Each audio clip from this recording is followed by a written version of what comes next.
en junio de 1935, es fundado un partido político cuya presencia en el escenario nacional ha sido y sigue siendo verdaderamente relevante. Desde hace más de 30 años, su conductor, formalmente su secretario general, es el muy conocido dirigente político Guillermo Lora. El Partido Obrero Revolucionario nace pues en el exilio. Sus núcleos fundacionales principales son un grupo llamado Izquierda Boliviana, dirigido por José Aguirre Gainsbourg, y el grupo Amaru, que liderizaba Tristán Marov.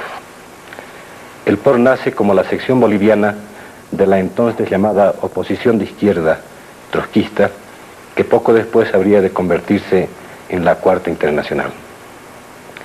El Partido Obrero Revolucionario nace, estas son algunas de sus principales características, como furiosamente antiestalinista, profundamente preocupado por los grandes problemas mundiales de la época, pero sin embargo se diría puesto de espaldas a la realidad del país en el que empezaba a actuar. Durante su historia, que lleva ya algo más de medio siglo, el Partido Obrero Revolucionario conoce de 3 escisiones principales por causas programáticas. Se produce la primera en 1938, es decir, apenas 3 años después de su fundación, y su protagonista es justamente uno de sus fundadores, Tristán Marov, que junto con sus seguidores fundaría poco después el Partido Socialista Obrero Boliviano. La segunda emigración se produce por los años 1954-1955, al calor de una disputa ideológica internacional, y acá en Bolivia abandonan el tronco madre por los exponentes de la llamada entonces línea pablista. Finalmente, en la década de los años 70, en la primera mitad de la década de los años 70, ocurre la tercera gran división del Partido Obrero Revolucionario, cuando todavía el país vivía un poco con el calor de gobiernos militares progresistas, los de los generales Alfredo Bando y Juan José Torres, que según el criterio doctrinal ideológico del POR, constituyeron apenas variantes burguesas de la estrategia de esta clase social.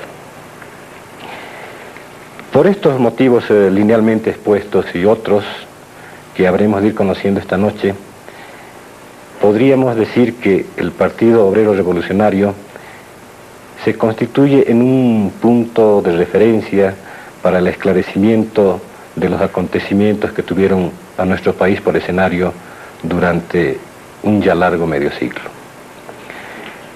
Esta historia de verdadera trascendencia para nuestro país será el objeto de nuestra conversación de esta noche, repito, con la participación de Guillermo Lora, a quien una vez más agradezco por su presencia, y de uno de los principales militantes del Partido Comunista Boliviano, el doctor Jorge Greve López, que está con nosotros por segunda vez consecutiva y a quien de nuevo una vez más, perdóneme, agradecemos por su presencia en este programa. Para entrar en nuestra materia, voy a pedir primero a don Guillermo Lora que de la manera más sucinta posible, aunque comprendo que el tema es bastante lato, nos dé sus propios criterios respecto de la trascendencia de la inserción del trotskismo en nuestro país. El Partido Obrero Revolucionario sostiene que el atraso del país, un atraso económico y cultural, y la liberación nacional se materializarán a través de una revolución protagonizada por la nación oprimida. Estoy indicando varias clases sociales mayoritarias. bajo la dirección política del proletariado.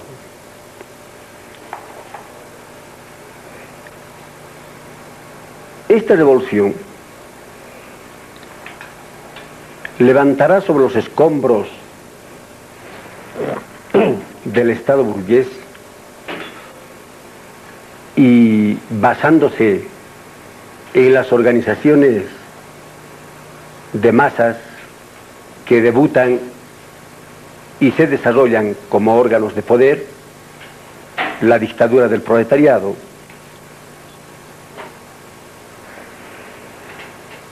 Esta dictadura del proletariado, que en realidad es el gobierno de la mayoría nacional, bien merece ser llamada gobierno obrero campesino, para subrayar que en este país resulta inconcebible la transformación estructural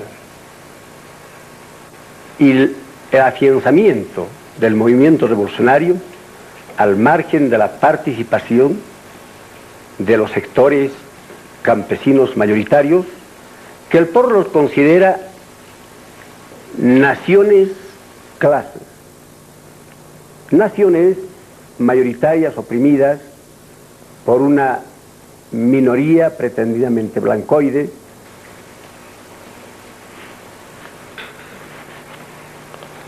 Este nuevo Estado, el Estado obrero, realizará a plenitud las tareas burguesas o democrático-burguesas. Si se quiere, siguiendo a los bolcheviques, diremos que la revolución será burguesa. Pero una revolución burguesa realizada contra la burguesía. Y en este punto el POR puntualiza que en Bolivia no existe una burguesía industrial que por intereses económicos puede entrar en serias fricciones con la metrópoli imperialista. Solo hay una burguesía intermediaria o comercial, hecho que acentúa la evidencia de que esta clase dominante se ha desplazado al campo de la reacción. Por eso mismo, este gobierno obrero, que nosotros llamamos dictadura del proletariado, para subrayar el carácter de dirección política de la clase obrera, no se detendrá en la etapa democrática, que supone la explotación de los trabajadores, sino que transformará estas tareas burguesas no cumplidas en tareas socialistas. La revolución protagonizada por la nación oprimida puede con propiedad ser llamada revolución nacional, pero para afirmarse y para resolver los problemas que genere este proceso, inevitablemente se proyectará al campo internacional, se apoyará no en tal o cual gobierno, sino en el propio movimiento revolucionario de los explotados, y no tendrá más remedio que usar la palanca de la economía mundial. Yo cito ahora el caso, por ejemplo, del crédito internacional. ¿Qué métodos emplea el POR en este su empeño de contribuir a la transformación estructural de Bolivia?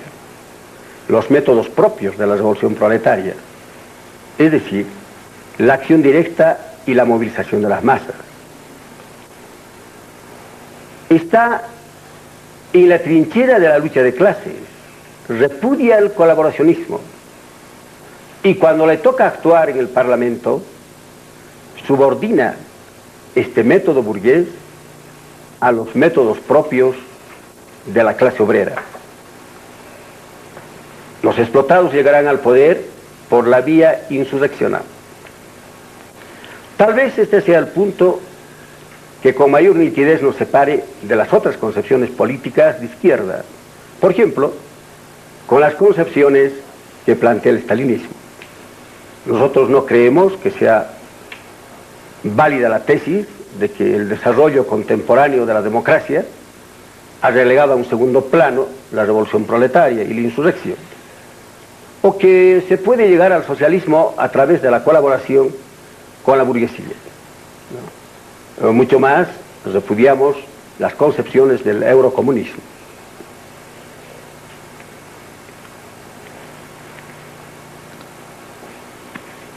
El POR no ha practicado y ha combatido de manera concreta esta colaboración con la clase dominante en varias oportunidades.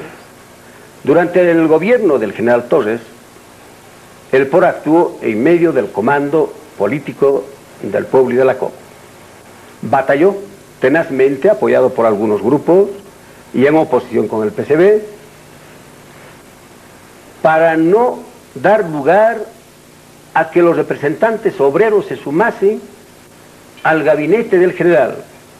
Él ofreció 1/3 de su gabinete. Y cuando ofreció el 50% del gabinete, el POR siguió batallando porque no se acepte esa participación, con un argumento central.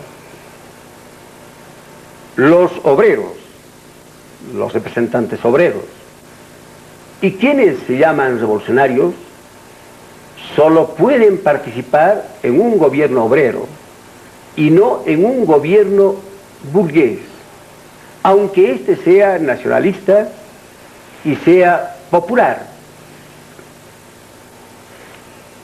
Mucha discusión en Bolivia sobre este tema. Nacionalistas, militantes del PCB, la izquierda nacional, etcétera, inculpan al POR de esta especie de sectarismo. En realidad, el POR está defendiendo exclusivamente la posibilidad de estructurar un gobierno que sea capaz de modificar la estructura económica de la sociedad, que esa es la revolución. Es el desplazamiento de una clase por otra en el poder y no la colaboración con la clase dominante. Luego nos hemos opuesto a la cogestión en la administración de Comibol porque hemos sostenido el planteamiento original de los mineros de que esa empresa debía ser manejada bajo el control obrero colectivo. Y finalmente nos hemos opuesto al cogobierno, a que se dio lugar, o a que se pretendió dar lugar, primero durante el gobierno de Paz Tensoro después del año 52 y luego bajo el régimen de la UDP. En realidad, el POR tiene 50 años, que es un tiempo tal vez excesivo en la vida de un hombre, pero es apenas una breve etapa en la historia de la clase y en la historia del país. El POR en sus 50 años ha llevado una vida intrauterina muy larga. Ha aflorado públicamente a la acción política en los años 40. Pero aunque tuviese más tiempo, el POR sostiene que busca el poder, pero busca el poder que conquisten las masas, y el POR desde el seno de esas masas. Es decir, no puede cambiar este su principio, no puede volverse golpista, ni puede colaborar con la burguesía.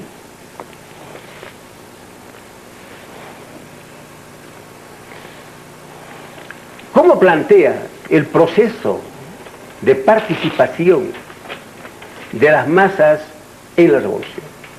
Señor Lora, si me permite, este es un tema que quizás podríamos analizarlo dentro de algunos minutos. ¿Cómo no? Entre tanto, hay algo que me parece especialmente importante. Ustedes ya lo han advertido, aquí estamos frente, evidentemente, a dos tendencias muy diferenciadas del marxismo. Al hacer el diseño de su ideología, de su estrategia y aún de sus tácticas para la conquista del poder, el señor Lora ha tenido algunas expresiones que incuestionablemente constituyen los puntos de referencia que marcan las discrepancias ideológicas con lo que él ha llamado el estalinismo, es decir, el Partido Comunista. Vamos pues a pedir al doctor Greve que haga sus comentarios a esa exposición del señor Lora. Muchas gracias. Yo creo que lo que está en discusión en última instancia son las vías de la revolución. Hemos escuchado de Guillermo Lora la exposición de una serie de principios cristalizados de alguna manera en lo que se ha denominado la tesis de Pulacayo. Desde la tesis de Pulacayo hasta ahora no hay ninguna modificación en los planteamientos centrales de lo que es el programa de la revolución del POR. Y esto nos parece a nosotros que es un error, porque la tesis de Pulacayo se redacta en 1947. 5 años después ocurre la transformación socioeconómica más importante de la vida republicana en Bolivia. Se modifica el Estado, se modifica la correlación de fuerzas entre las clases y se llega a modificar finalmente las formas de participación de los diferentes sectores oprimidos en la economía y en la vida nacional ciudadana. El ciclo estatal del 52 se ha agotado. Es una revolución nacional, democrático-burguesa, cumple una serie de realizaciones con inconsecuencias, con una serie de limitaciones, pero esa revolución acabó sus posibilidades hacia el futuro. Se han modificado las situaciones internacionales y se han modificado las situaciones nacionales. Frente a estas modificaciones, nos parece a nosotros que es importante diseñar proyectos políticos que tengan como eje el problema de la hegemonía. Palabra que no la ha mencionado ni de pasada Guillermo Lora en su exposición. Y nos parece que es importante la construcción de la hegemonía en el sentido de un pensamiento revolucionario que pueda llevar adelante las movilizaciones de masas, tanto en la lucha dentro del régimen democrático burgués formal, como en la preparación de las condiciones de un gobierno posterior de transformaciones de tipo socialista. No creo que se deba absolutizar en forma tan drástica la única vía insurreccional. Está demostrado que hay en una serie de países posibilidades de acceso de las masas populares al ejercicio del poder por otras vías, no insurreccionales necesariamente.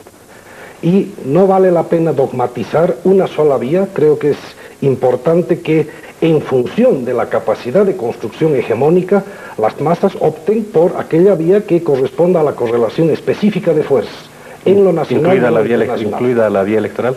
Incluida la vía electoral, pero también la vía insurreccional.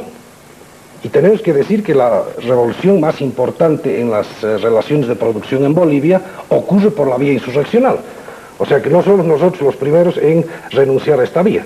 Lo que pasa es que no se puede decretar a priori que es la única forma. Hay una serie de formas probablemente que vayan enlazándose a lo largo de un proceso revolucionario que tiene que tener, en primer lugar, como condición la existencia de una situación revolucionaria, en términos objetivos. Y tiene que tener como otro requisito la formación de la conciencia revolucionaria en el seno del movimiento de masas. Tiene que haber, por lo tanto, la preparación del sujeto revolucionario.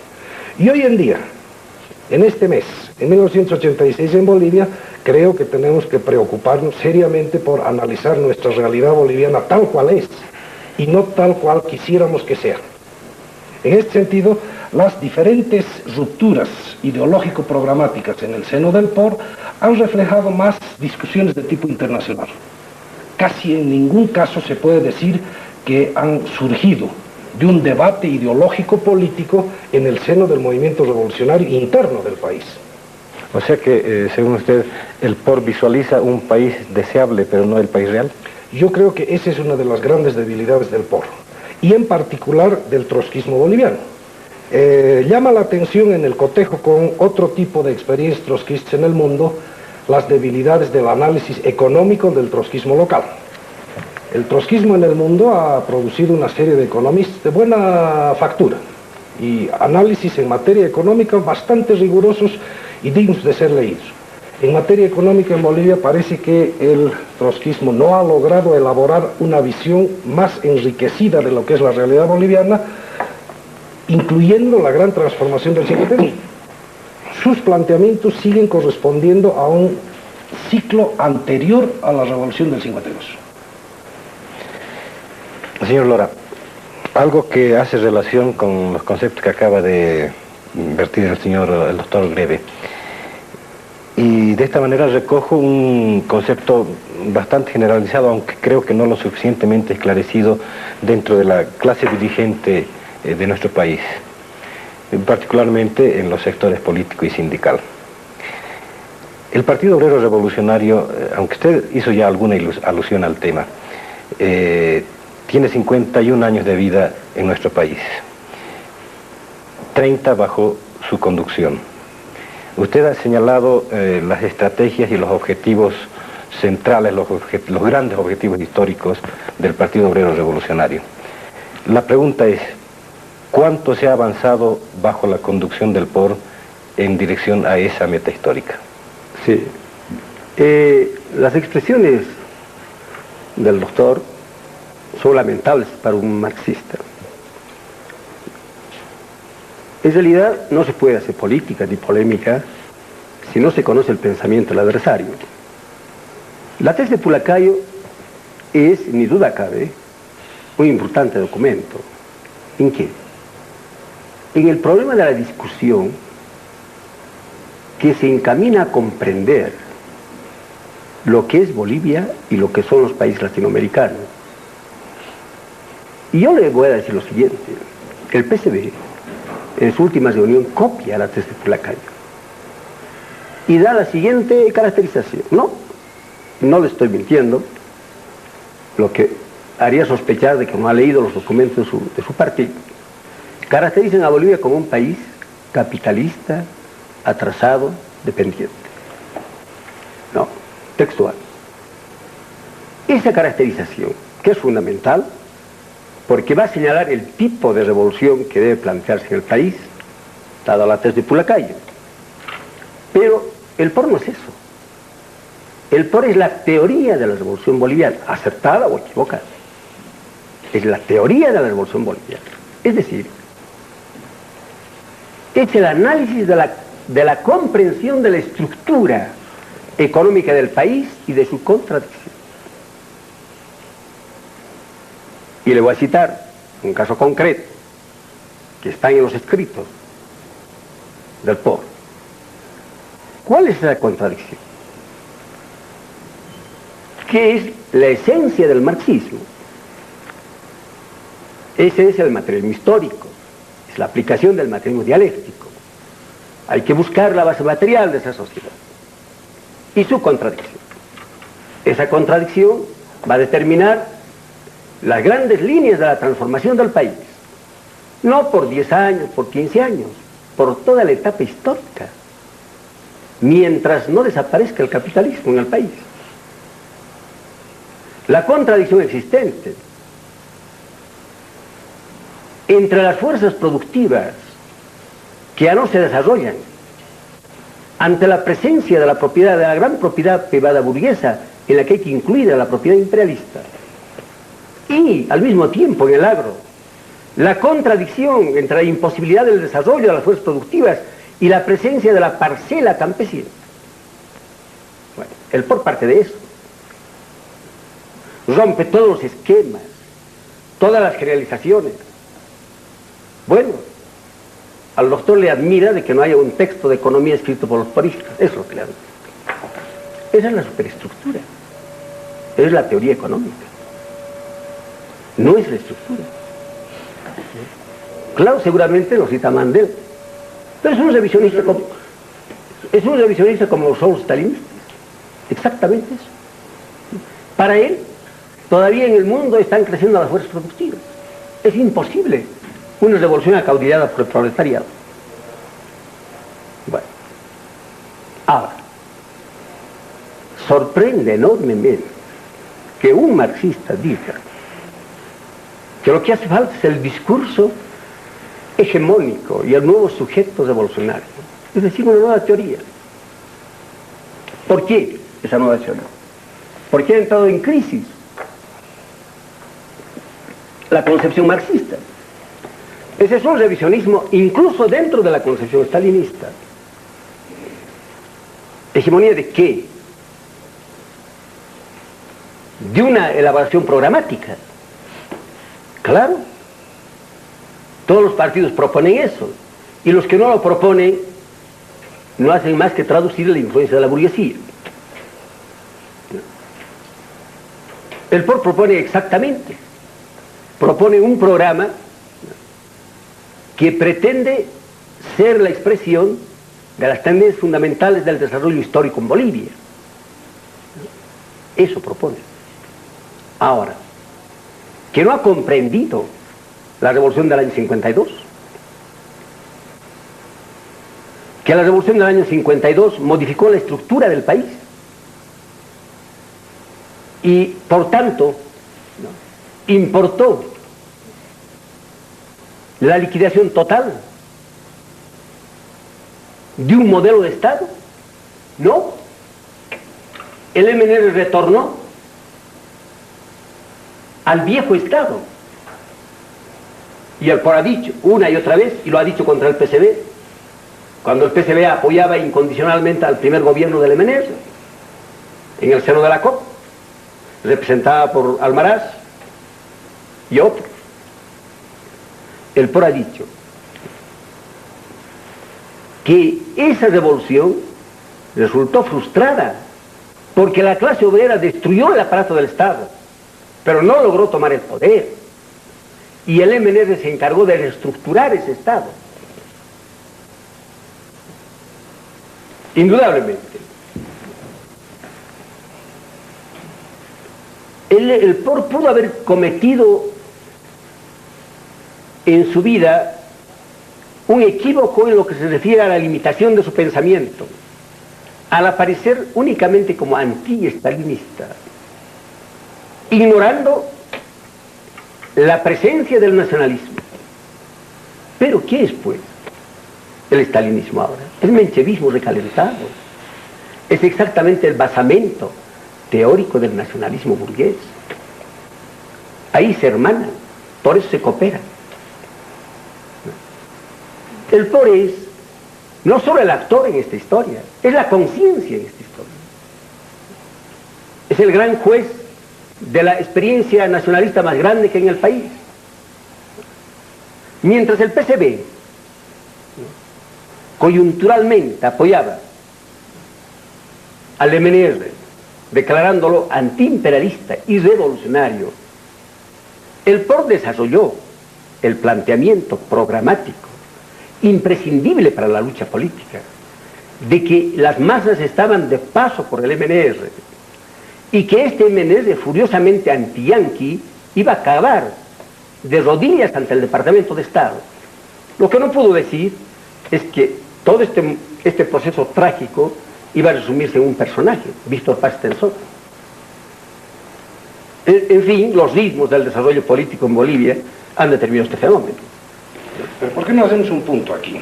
Y tratamos de circunscribirnos a algunos temas que ha planteado... Justamente esto es lo que iba a proponer. Hay una caracterización que es válida. Bolivia es un país capitalista atrasado, dependiente. Pero en ese sentido es válida esta caracterización para todos los países latinoamericanos. Todos son iguales. Todos son capitalistas atrasados, dependientes. Sin embargo, son enormemente desiguales en el desarrollo de su ciclo político, en el desarrollo de sus fuerzas productivas, en el desarrollo de sus relaciones con los factores económicos del poder internacional, que se ha modificado también. Ya no tenemos la misma presencia de capitales extranjeros imperialistas como fue antes del 52 o como fueron en los ciclos anteriores al Estado democrático burgués que existe hoy en día en la gran mayoría de los países luego de las disoluciones dictatoriales. Por lo tanto, nos parece a nosotros que dentro de esa calificación genérica de capitalismo atrasado dependiente, válida para una serie de países y en general para todo el ciclo después de principios del siglo XX, es necesario hacer una serie de análisis mucho más puntuales y concretos. ¿En qué se manifiesta la dependencia? ¿En qué se manifiesta el atraso? ¿Y cuáles son las correlaciones políticas de fuerza que se establecen en función de las transformaciones de la base técnico-material de este país? En eso creo yo que hay una simplificación en materia de la caracterización socioeconómica del país. Y en función de la caracterización socioeconómica se pueden establecer las tareas a realizar en cada coyuntura concreta. En este sentido, es una reiteración que nos parece a nosotros errada el hecho de plantear que recién después de la Revolución Socialista, recién después del establecimiento de la dictadura del proletariado, se van a resolver toda una serie de tareas burguesas pendientes, tareas nacionales, incluyendo la unificación nacional. ¿Usted cree que esas tareas se pueden resolver antes de que se produzca el establecimiento de sociedades socialistas? Y hay una presión de masas que puede establecer la dialéctica entre reforma y revolución. Y el primero en señalar que había que luchar por reformas para preparar la revolución era Lenin. Vayamos por puntos. Señor Lora. Pobre Lenin. Nunca dijo eso. Jamás. Que la reforma preparaba la revolución. Entonces reforma, más reforma, más reforma. No, ese es Bernstein. Pero Lenin era el preparador y el ejecutor de un proceso revolucionario, demostrando que era necesario impulsar al movimiento de masas en la lucha por las reformas. ¿Para qué? Para demostrar que el problema no eran, por ejemplo, la falta de libertades democráticas, sino el capitalismo. Pero preparando únicamente el asalto frontal al Estado, no se prepara a las masas para el ejercicio del poder. Pero por lo tanto hay una dialéctica. Perdóneme, señora. No, es que vamos a ir puntualmente. Es muy importante. A eso voy, vamos a ir puntualmente. Según su concepción, doctor Greve, el cumplimiento de tareas reformistas prepara el camino hacia la revolución. Puede hacerlo. ¿O puede hacerlo? Puede hacerlo. ¿Usted niega categóricamente esa posibilidad? No puede hacerlo porque el proceso es el siguiente. Las masas no maduran de esa manera, maduran de otra manera. Ahí viene el problema. Y es el pensamiento, no, un momento, es el pensamiento de Lenin. No, es el pensamiento de Lenin. Me tiene usted que permitir que concluya, es por ahí el pensamiento. Las masas luchan por cosas muy concretas. Aumento de salario. No por las bondades del socialismo. Sin embargo, al luchar por el aumento de salarios, maduran políticamente y se proyectan hacia la conquista del poder. Esto no quiere decir que cada planteamiento de aumento de salarios lleva al poder, sino que aproxima a las masas al poder en el proceso de la comprensión política del fenómeno por parte de las masas. Esta es la gran discusión en la Tercera Internacional para superar el reformismo de la Segunda. Es el programa de transición. Ese es el método. Bueno, señor Lora, y cuando las masas se plantean esas tareas, ¿no están exigiendo a sus conducciones la ejecución de tareas reformistas? Lógico, las reformas siempre van a haber, pero no quiere decir que las reformas, más reformas llevan al poder, quiere decir otra cosa. Quiere decir que las masas, al luchar por materializar el aumento salarial, ahora por ejemplo, la COP plantea 400 o 370 al Parlamento. Y tiene que plantearse esto y no la toma del poder en este momento. Claro, es lógico. Porque no le interesa la toma del poder así, ¿no? Y sin embargo, otros sectores obreros dicen no, solo podemos vivir con 700 o con, bueno, no dicen menos, dicen 700. Ellos consideran que es el salario imprescindible para que sobrevivan. La lucha por este problema, ¿qué va a demostrar? La incapacidad de este gobierno de dar solución a ese problema. Y la clase dominante, agotada para ser gobierno de la sociedad, no puede alimentar, no puede permitir que se reproduzca la fuerza de trabajo en condiciones normales. Y va a demostrar que la burocracia sindical está representando a su adversario y no sus intereses. De esta manera, esas masas, no guiadas por la conciencia socialista, sino por su instinto comunista, porque no es una clase propietaria, va a superar este obstáculo de la lucha puramente salarial, y la lucha del salario se va a convertir en lucha política, en lucha general de la clase, clase contra clase, como dice el manifiesto. ¿Y esto solo podría ocurrir bajo la conducción de un partido como el Partido Obrero Revolucionario? ¿Sí o no? Las más podría ¿No podría ser el PC? PC? ¿No podría ser el PC esa vanguardia? Ah, no, es que el PC sostiene lo contrario, que hay que colaborar con la burguesía. ¿Usted está de acuerdo De con ninguna eso? manera. En primer lugar, circunscribir toda la lucha de los trabajadores al aspecto salarial No, es caer yo en el estoy economicismo. dando un ejemplo. En segundo lugar, yo creo que una expresión es importante. La confianza en aquello que se llama el instinto de clase, que lleva finalmente a la concepción espontaneísta de la política. Lenin Y partía eso ahí. prepara de alguna manera la vía revolucionaria insurreccional. Pero las cosas no ocurren necesariamente de esa manera, sobre todo si se mira la realidad y no los textos. La realidad es que en la lucha política boliviana el trotskismo ha empujado permanentemente la reivindicación del salario mínimo vital. Gracias. Desde los comienzos de la propia revolución del 52, no es un invento de los últimos años. Y ha sido la forma... No, está equivocado, estaba en 46. Bueno, desde el 46, salario mínimo vital con escala móvil. Esa era una consigna contra el Estado oligárquico decadente previo al 52. Y después el trotskismo... No era contra el Estado. Era la forma de permitir que madure la clase obrera luchando por satisfacer su necesidad de comer. No, de acuerdo. En ese sentido yo creo que no hay objeción posible. Lo que pasa es que, por una parte, se empuja el instinto de masas en torno al salario, lo cual es una lucha economicista. No, la lucha salarial es la lucha instintiva no se estabilizadora. empuja, existe por sí, Ya. por eso es instintiva. Y del otro lado estaría el programa que encarna en el Partido Obrero Revolucionario, que en la historia concreta de Bolivia se ha ido desvinculando cada vez más del movimiento obrero. Y hoy en día ha cristalizado en sectores de clase media, en el sector público y en el sector estudiantil.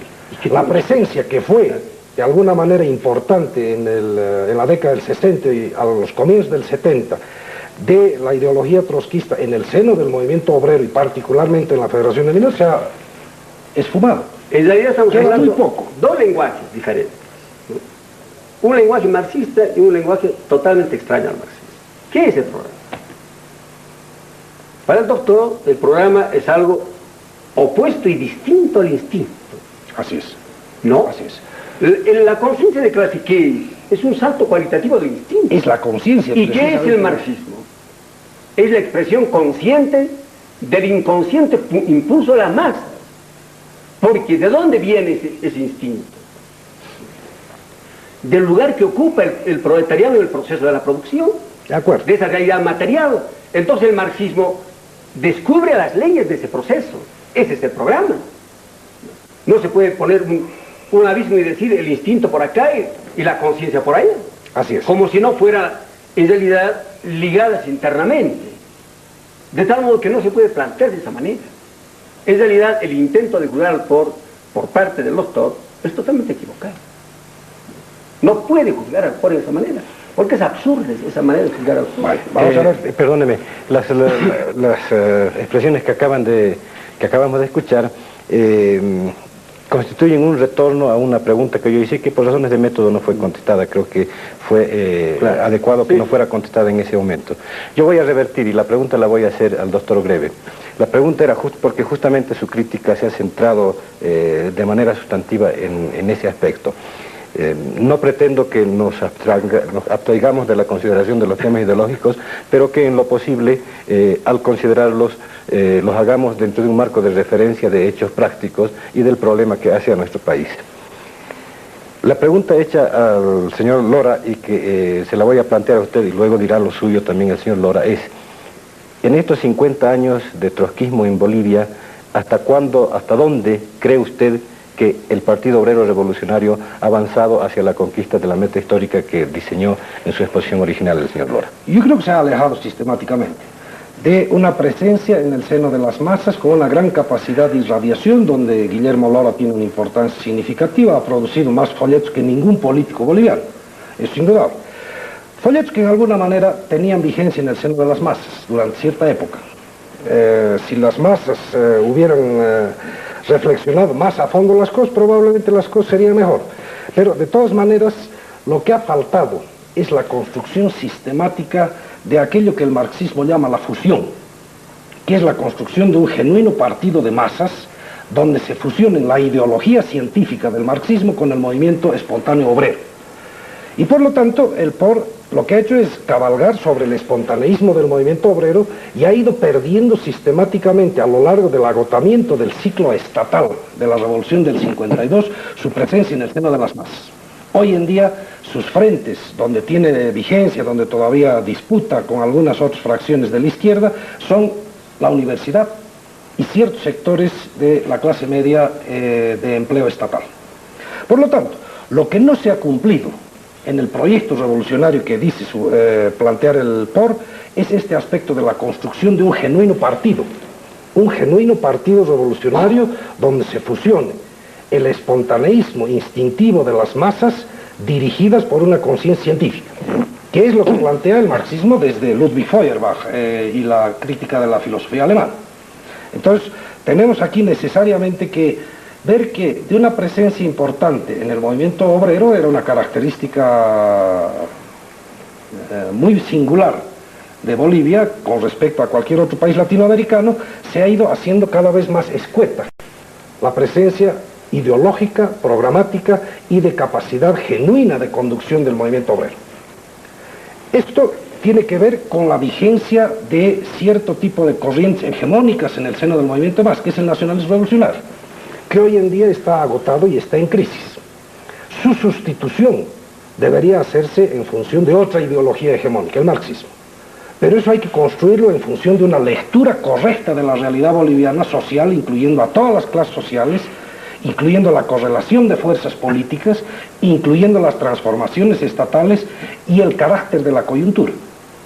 La revolución del 52 tuvo una fase de despegue y auge económico, tardó 10 años en cristalizar eso, pero la década del 60 empujó desarrollo capitalista, con todas sus contradicciones. Hoy en día vivimos la crisis, y yo creo que la política para las masas es diferente en la coyuntura de auge que en la coyuntura de crisis. Y por lo tanto, lo que nos llama la atención es la incapacidad de lectura de los cambios de la correlación de fuerzas y de los cambios de la naturaleza de la coyuntura por parte del Partido Obrero Revolucionario. La misma pregunta para usted, señor Lora, con un aditamento para su puntualización. Se observa con absoluta nitidez que se ha producido un traslado de las zonas de influencia, zonas sociales de influencia del trotskismo en Bolivia, del movimiento obrero a, por ejemplo, a la universidad en este momento.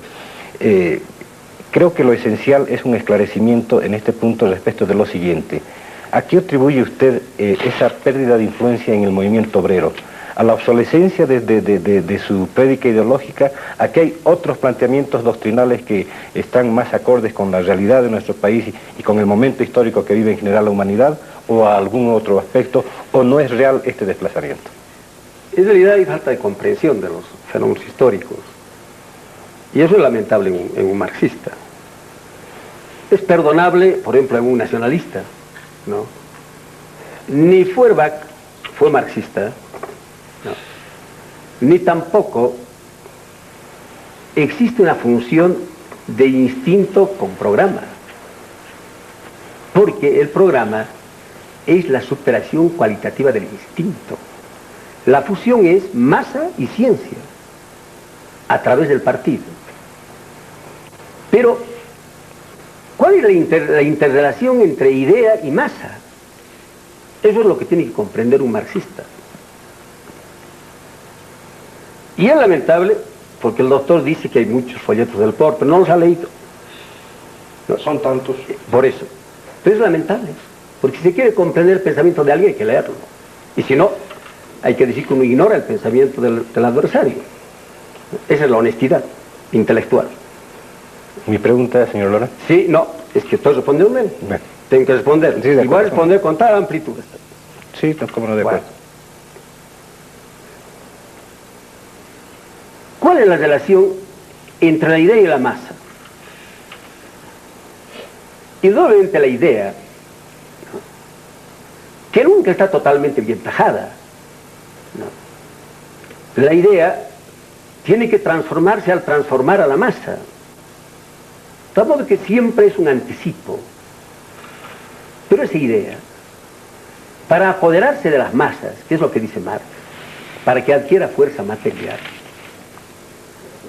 tiene que superar un requisito, que las masas exijan esa idea.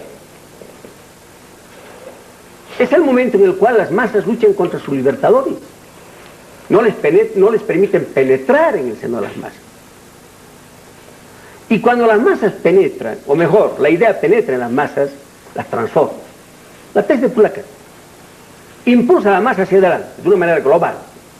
Pero esas masas que han dado un salto tienen otras interrogantes, que no responde el POR en ese momento, porque tienen que modificar su programa, tienen que superar. Esa es la dialéctica de la función del partido y la masa. No hay un partido perfecto, no puede haber. Entonces, ese partido, que aparentemente arrastra a toda la gente, pero no supone que son sus militantes, puede aparecer seguidamente totalmente aislado. De lo que pasa concretamente en la jornada del 52, no a las posteriores, donde adquiere su importancia. ¿Qué es el programa? ¿Qué es el partido? Es su programa. ¿Cuál es su contenido de clase? Su militancia. En ese caso, el doctor no debe estar en un partido obrero. Para mí el PCB es un partido obrero burgués, pero es obrero. No debe estar en un partido obrero. Debe estar en cualquier otro partido. En cualquier otro partido burgués. O sea, bueno. Entonces el marxismo es atributo exclusivo o exclusividad de los trabajadores. No, yo no digo eso. No digo nada de eso. Bueno, ¿qué es lo que define al partido? Su finalidad estratégica, los intereses generales de la clase, que ese partido los enuncia aunque sea minoría en la clase, expresada en el objetivo gubernamental, en su forma de gobierno. Ahí está la diferencia con el PCB, ni duda cabe. Con el PCB hemos estado muchas veces juntos, hemos constituido, por ejemplo, el FRA, hemos estado en la Asamblea Popular. Ahí estamos todos. Es cuestión interna del PCB. Pero su secretario general, Crowley, juntamente al que habla, firmó la convocatoria de la Asamblea Popular. Bueno, ahora es problema diferente que estén o no estén todos de acuerdo internamente. No. Ahora, ¿cuál es el decisivo aquí? Este contenido de clase. Entonces los programas se miden así, y no solamente por su táctica, ni duda cabe, que la táctica tiene que corresponder a la estrategia. Eso ni duda cabe. La táctica es la que cambia. La estrategia es la misma mientras el proletariado sea clase explotada. La estrategia es la misma. La táctica es la que cambia, lógico. La táctica es diferente bajo un gobierno popular, democratizante, o bajo un gobierno fascista, gorila. Es diferente bajo el gobierno de la Rosca o bajo el gobierno del MNR. Pero no estamos hablando de la táctica, porque indudablemente no podemos circunscribir el análisis político, programático, ideológico a este problema de lo que ustedes llaman la simple coyuntura, bueno, más que el PCB, de lo que llaman el resto de la izquierda. ¿No? Para ellos no es más que táctica. Lo demás son bellas palabras que las pronuncian, ¿no? El POR considera que su política, que arranca de un hecho fundamental, de la concretización de la ley del desarrollo desigual, que es universal, al caso de los países atrasados, que es la revolución, que es la economía combinada. Concretiza así. Arranca de ahí su análisis, arranca de ahí su estrategia y también su táctica. De tal modo que no hay ningún divorcio de esta materia. Algo más. El POR, si dice esto, si establece la estrategia de la clase, los intereses generales del proletariado en esta etapa del capitalismo, no ha caducado ni puede caducar. Caducaría si se ha equivocado en esa perspectiva. Puede equivocarse en el otro plano, en el plano de la táctica, ni duda cabe. Lenin decía, ¿cuántas tonterías cometemos? Es así. Todos los partidos están llenos de errores tácticos. Yo recuerdo a la madre del PCB, al PID, cómo en su afán de descubrir en la gran minería, en la empresa Aramayo, a la burguesía progresista, se cortó el cuello. No es un acierto. Es la consecuencia de una táctica determinada por su concepción ideológica. No puede aceptarse ese criterio de que el POR, porque tenga en determinada época más militantes obreros, en otra época estudiantes y en otra época campesinos, el año 53, el POR era partido campesino en ese sentido. Encabezó, dirigió a las masas campesinas de gran parte del país a tomar la tierra. Los obreros estaban en una declinación, en realidad totalmente, diremos, ganados por la nacionalización de las minas que hizo el MNR de un modo burgués. No podían comprender la crítica a los defectos de este decreto. Bueno, dejaban hacer. Y las masas campesinas solas actuaban para tomar el poder. El POR estaba ahí, era partido campesino. Había perdido su vigencia en el proletariado, ¿no? Hubo una gran discusión en el POR. Muchos pensaban que todos los campesinos que seguían al POR eran militantes del POR. Una parte en la que yo me encontraba decía que no, que era un paso accidental de las masas campesinas por un partido que les ofrecía la perspectiva de luchar por ocupar las tierras, nada más, que solo una pequeña minoría, ¿no?, podía convertirse en porista, desclasarse para identificarse con el proletariado.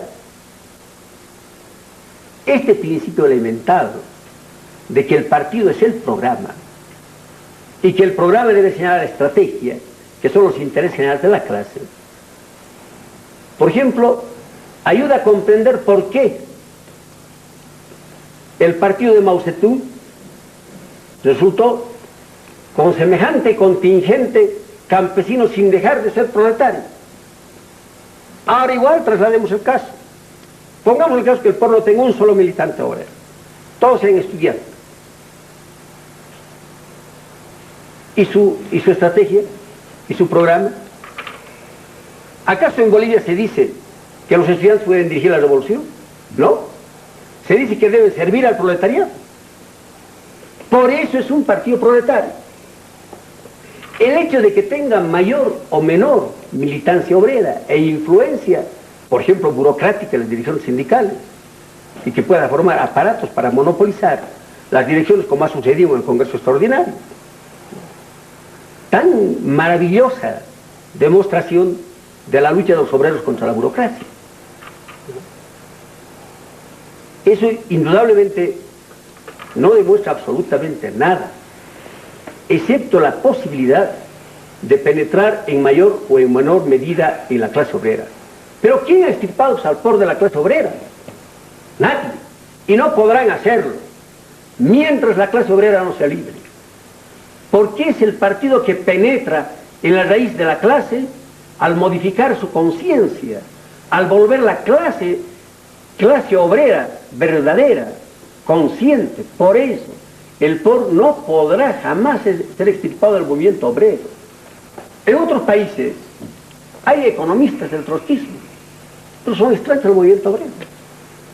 Y eso es lógico. Porque ellos no han elaborado la teoría de la revolución en su país.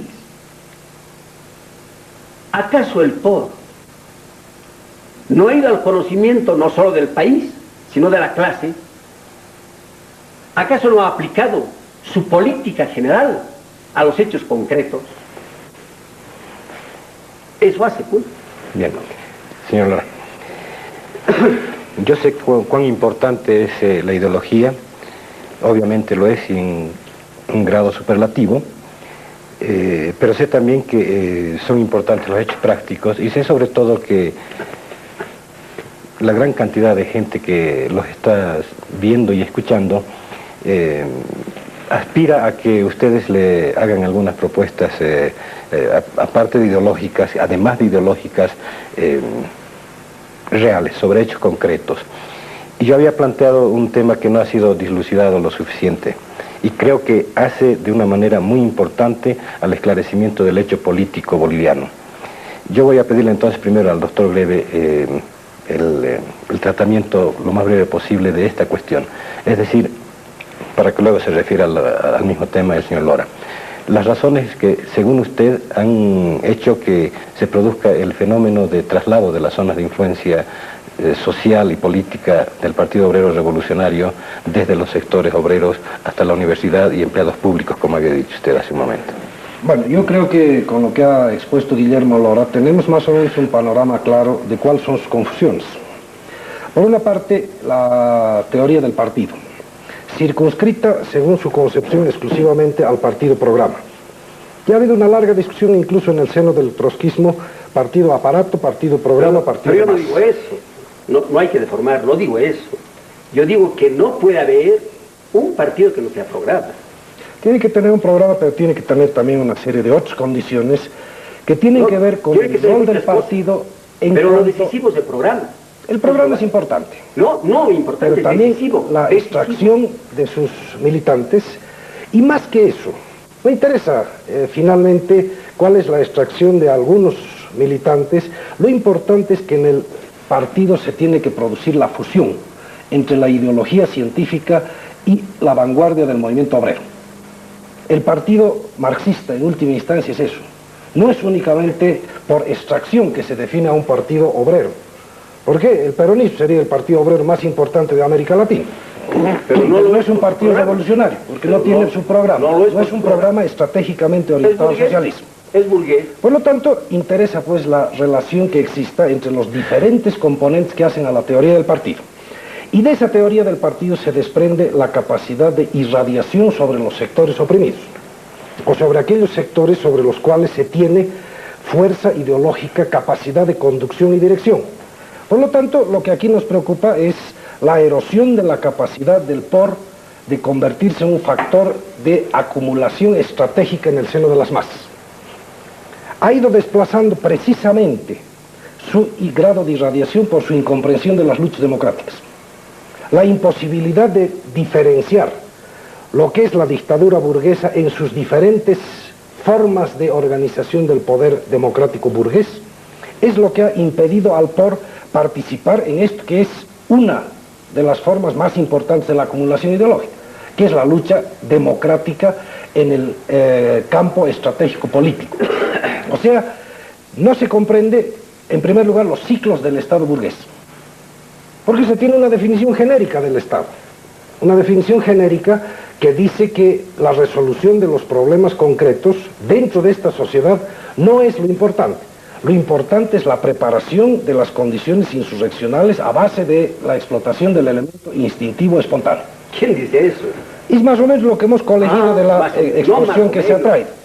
Porque históricamente se tiene, y lo ha expuesto, la posición del POR, del trotskismo en Bolivia respecto del gobierno del general Torres, la posición del POR respecto de la coyuntura 82-85 con presencia de un régimen estructurado en un frente de alianza democrática antiimperialista, con fuerte presencia de partidos que expresan también las posiciones revolucionarias dentro del movimiento de masas y que tienen incidencia real en el movimiento obrero.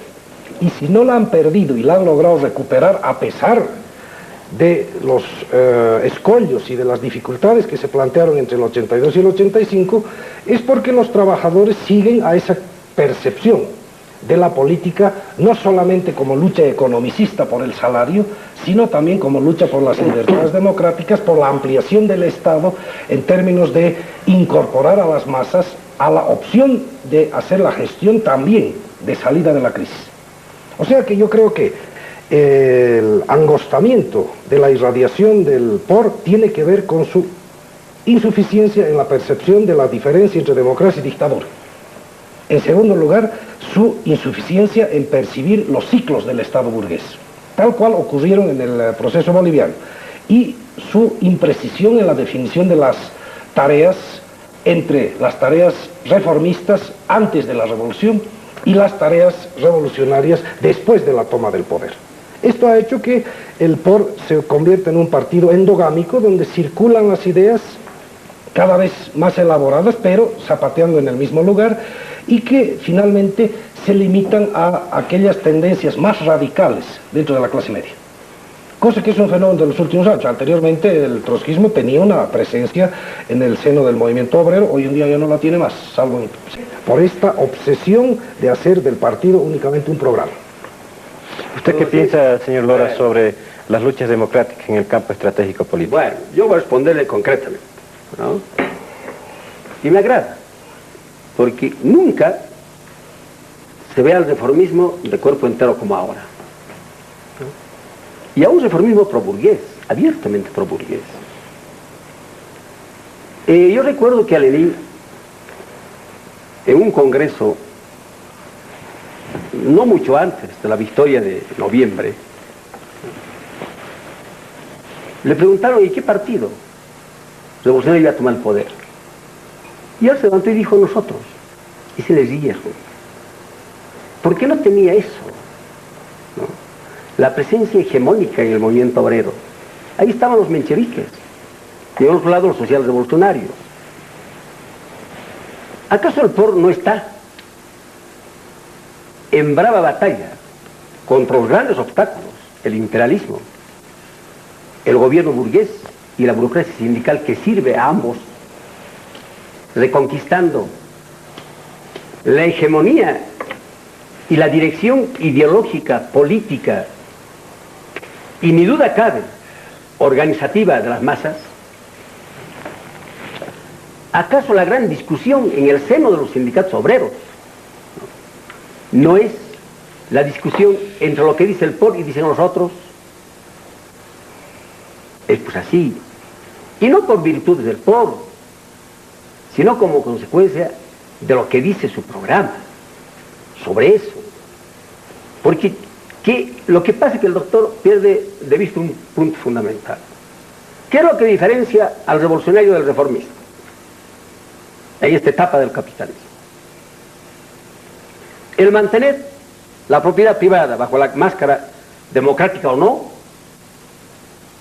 y el luchar contra ella, orientarse a destruirla, porque es el impedimento para el desarrollo global y armónico de la economía boliviana, por ejemplo, una cosa concretísima, para eso. ¿Cuál sería la falla del POR? No comprender que las masas deben ir integrándose en el Estado para ir mejorando sus posiciones y ganando influencia en el manejo de ese Estado y de la economía, es decir, para llegar al socialismo. Es la tesis nacionalista del ex ministro de Torres, del Ministerio del Interior, de Gallardo. El POR dice es culpable para que Torres no sea socialista, porque no quiso entrar al gobierno. Bueno, pues es buen deseo, pero es imposible. Es tan imposible como convencerle a Víctor Paz de que debe de ser agente del imperialismo. Conversando no se le va jamás convencer eso. Entonces, ¿cuál es pues? La supuesta falla del POR. No prestarse a colaborar con la burguesía en el poder. Y luego sostener esta tesis. La clase obrera no llega al poder, ni duda cabe con la participación del POR, y en el retardo de su evolución política puede contribuir ese partido, si comete muchos errores tácticos, y si además tiene desviaciones estratégicas, por ejemplo esa, de colaborar con la burguesía, de aconsejar la cogestión, el cogobierno. El POR sería un partido que va contra las masas. Y de todas maneras, señor Lora, el POR, no un momentito. ¿Estas vendrían a ser las tareas democráticas a que se aludía hace un momento? No. El POR... Entonces, ¿qué vendría a ser? No. Estoy hablando que esas no son las tareas democráticas. Esas son tareas contrarrevolucionarias. No. ¿Usted cómo las caracteriza, señor Lora? Yo creo que la cogestión, el control obrero y toda una serie... Yo no hablaba del control obrero. De avance... Porque el control obrero lo tenemos nosotros. Yo hablo de colaborar con la burguesía, o en el campo de la administración. El control obrero no es colaboración, es lucha de clases, Bueno, o colaborar con el gobierno en el plano gubernamental. El pacto histórico de Italia, eso es lo que denuncio. No. Bien, perdónenme, este es el momento en que estoy llamado a cumplir la parte ingrata de mi tarea. Estamos en 65 minutos de programa. Dos intervenciones finales. Primero usted, doctor Breve. Muy bien, yo creo que podemos referirnos a cosas concretas. ¿Cuál es la posición del POR en este momento en referencia a la defensa de la Comibol? Ninguna defensa de Comibol, ninguna defensa de la propiedad estatal sobre el principal sector productivo del país, sino el liquidacionismo, la dispersión de la clase obrera, la lucha por los beneficios extralegales para la liquidación de los trabajadores, para que se acojan al retiro voluntario. Y ningún planteamiento en términos de tratar de defender una forma de propiedad que es más avanzada que la que está planteando el actual gobierno, que es la privatización. O sea que la incapacidad para manejar la dialéctica entre lo que son las tareas concretas tácticas y la preservación de la perspectiva estratégica parece ser una de las fallas fundamentales de la estrategia política del trotskismo. Parece, pero está equivocado. Ahora le doy la respuesta. En primer lugar, la dialéctica no es eso, ¿no? Son las leyes inherentes a todo el proceso de desenvolvimiento y de transformación. Ese es, Juanito. En segundo lugar, qué lamentable que un político marxista no lea las ideas del adversario. Nosotros hemos sostenido cómo defender la Comibol como empresa estatizada y única, unitaria. Y lo hemos dicho a viva voz. En el campo de la minería no se puede obligar a nadie a trabajar sin salario, muriéndose de hambre, y a perder su salario. Es el caso de los beneficios sociales. Si las masas desde lo más profundo exigen esta defensa, el dirigente tiene que interpretar y decir con toda nitidez: esa defensa es ilegítima. Los obreros no tienen derecho de luchar por defender su salario. En ese caso, bueno, se va contra él. Pero eso nos parece que es absurdo. Se tiene que luchar por esa defensa. No por oportunismo, como algunos han manifestado, que el POR se había aprovechado de este hecho para aparecer ahí empujando a los obreros esta lucha. En segundo lugar, el problema de la Comibol no es técnico ni de persona. Es un problema eminentemente político, es de clases. Nosotros creemos que la burguesía boliviana, derechista, es mucho más, digamos, en su capa derechista, totalmente enfeudada al imperialismo, no puede salvar ni resolver los problemas de la Comibol. Y no es de ahora el problema, es de hace 20 o 30 años en la Comibol. Cuando hemos indicado que después del hundimiento de la gran minería, el problema de la Comibol radicaba en la transformación tecnológica de su ingenio para recuperar minerales siempre cada vez más pobres. Ahora, ¿cómo planteamos? Nosotros planteamos que evidentemente hay que defender el salario de los obreros. No pueden trabajar con un salario mínimo vital de 80 millones. Debe volverse a las conquistas que tenía, al sistema de contratos, al sistema de los dominicales, etc. Y debe defenderse el régimen de indemnizaciones que establece la propia legislación burguesa. Cuando una empresa cambia de estructura en sus salarios o en su dirección, dice la ley, debe liquidar los beneficios sociales y recontratar a los obreros. Es indudable que los obreros tienen el derecho de luchar porque eso se efectivice. Bueno, ahora, cuando se planteó el problema, dijo el POR, es indudable que este es uno de los grandes escollos para el gobierno. Seguramente solo van tambaleándose y antes de caer podrá hacer grandísimas concesiones en este plan, pero no de una manera normal. Ahora se sigue el problema. Los obreros no están derrotados. Los obreros están con ganas de pelear y siguen peleando por defender sus derechos más elementales, por defender su vivienda, su salario, su educación. Y esas masas que hacen, y eso dijimos en las discusiones dentro de la Federación de Mineros, en los congresos ampliados, esas masas, ante la necesidad de vencer la terquedad del gobierno, indudablemente van a ir modificando sus objetivos y sus métodos. Esas masas van madurando, ya lo han expresado tantas veces en hechos, en pronunciamientos, etcétera, hacia la ocupación de la mina. ¿Qué es eso? Es una expresión política concreta. En este país solo la clase obrera puede salvar las minas. Entonces, que el pueblo no defienda a la minería, bueno, es una tontería. Si esa tontería sostuviera el pueblo, sería un grupo de dementes. Bien. O de escaso mental. Gracias. Yo estoy consciente absolutamente que el debate no ha sido agotado, ni mucho menos, porque en realidad en el fondo se trata de un debate inagotable. Lamentablemente por esta noche debemos ponerle fin, aunque sin renunciar a la posibilidad de volver sobre el mismo tema, el mismo interesante, importante y apasionante tema en una próxima oportunidad. Agradezco la presencia de Guillermo Lora, de Jos Greve, y en este momento debo hacerles